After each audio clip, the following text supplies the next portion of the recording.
I love this comic book, The Walking Dead, Book 16. Rick notices walkers surrounding him and quickly rides away. Maggie finds Herschel collapsed in tears. She tries to ask him what's wrong until she sees Susie and Rachel's decapitated corpses, which causes her to scream in horror. Even worse, their heads reanimate, adding to their pain and suffering. Glenn, Andrea, Billy, and Tyreese are clearing the gym, and Tyreese is swarmed. Andrea wants to save him, but Glenn tells her it's too late for him and drags her away. They're forced to leave Tyreese behind and close the door. Lori and Carol are taking a shower. They talk about Rick and how amazing it is to finally have running water again when Axel accidentally walks in on them. As they scream, Axel apologizes and claims he didn't know anyone was in the showers, though the grin on his face suggests otherwise. Axel informs Andrew that he and Dexter should go to the showers to get an eyeful, telling him that Lori and Carol are showering. Andrew tells him that Dexter is taking a walk and that they aren't interested in women anymore since they got together. Axel warns Andrew that he's setting himself up for heartbreak, as Dexter was only using him for sex and will move on as soon as he finds a woman that's willing and able. But Andrew doesn't believe him. With that, Axel heads back to his cell, wanting to arrive while the mental image is still fresh. Lori and Carl are reunited in the yard, but are interrupted by the arrival of Glenn, Andrea, and Billy. Lori asks what happened, and Carol immediately asks where Tyreese is. Glenn explains that Tyreese was surrounded and there was nothing they could do, so they had to leave him. Billy wonders where his father and sisters are, and he and Glenn go to look for them. Dexter enters the yard and nonchalantly asks if something happened, resulting in Lori glaring at him. Glenn and Billy arrive at the murder scene and are also horrified. As Billy comforts his sister, Glenn puts down the reanimated Rachel and Susie. Accompanied by Dale, Glenn, and Andrea, Lori bursts into Dexter's cell, armed to the teeth. She screams at him and asks if he murdered the girls, suspecting him because of his criminal record. Dexter seems completely clueless, but Lori isn't buying it. She locks Dexter in his cell while a protesting Andrew is escorted out. Lori and Carol comfort each other about the events that transpired. Carol starts to cry, so Lori embraces her. Suddenly, Carol kisses Lori, much to Lori's shock. Carol immediately apologizes, but Lori tells her it's okay, she's going through a lot. At the same time, Andrea and Dale lie in bed together and discuss their feelings. Andrea thinks they were meant for each other, but Dale is skeptical that Andrea would want to spend the rest of her life with an old fart like him, pointing out that he can't have that many years left. Andrea says that from her perspective, their lifespans are about equal, calculating that they will both probably last maybe a year at most with all that is going on. So she is confident that she'll spend the rest of her life with Dale. She guesses that Dale has at least another year left in him, and Dale begrudgingly agrees, and adds that Andrea is about the only thing that makes him want to live. Andrea returns his sentiment and jokingly calls him an old man, much to his annoyance. Rick arrives at the prison and is alarmed at the walkers gathering at the fence. Glenn signals him to hurry before they get close to the gate. Once he's inside, Dale informs him of the deaths of Susie and Rachel Green. Rick is appalled and blames himself. Glenn also informs him of Tyrese's fate, to which Rick inquires if they saw his body. Glenn explains that he was surrounded and they couldn't get to him, prompting Rick to organize a search mission.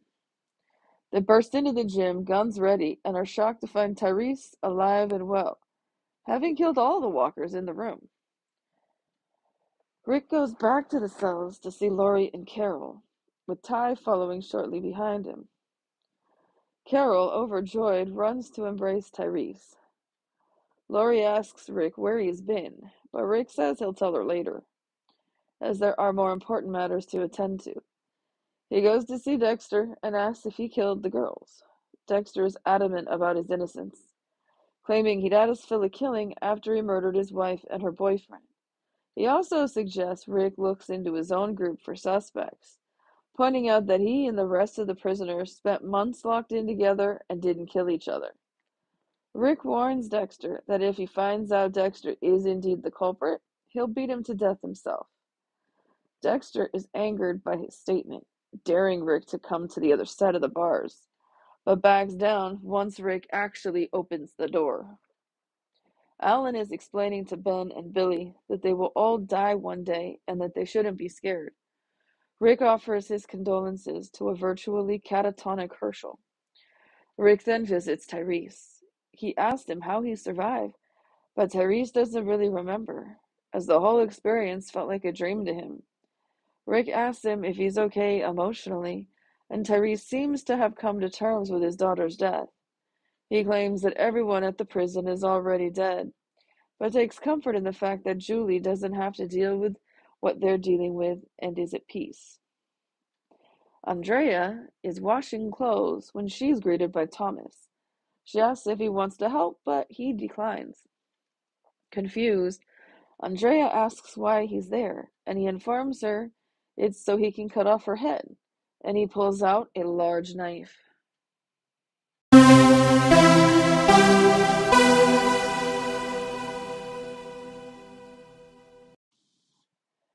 I am shocked that somebody killed those kids. The twins were still babies. A sick person did that. Herschel and Maggie have lost so many in such a short period of time. It makes complete sense that he is nearly out of his mind. Maggie and Billy appear to be the only children he has left alive still. Axel is a pervert, no surprise there. Thankfully, he doesn't try to harm the two in the shower or do anything more than look and enjoy looking. His conversation with Andrew is something to watch, though. I think he actually likes Andrew and says what he says because he doesn't want him to get hurt and realizes that is most likely what's going to happen to him with Dexter. Lori goes with her obvious suspect as to who murdered the twins. No doubt in my mind that she is extremely wrong. Dexter murdered his wife and her boyfriend. It was personal. That was a crime of passion. The murder of the girls is not a crime of passion. It's a crime of opportunity. This is a different killer in my mind, without any doubts.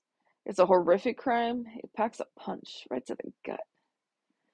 Dale and Andrea crack me up. They clearly care for each other. The first issue was the dead wife. Now the issue is age.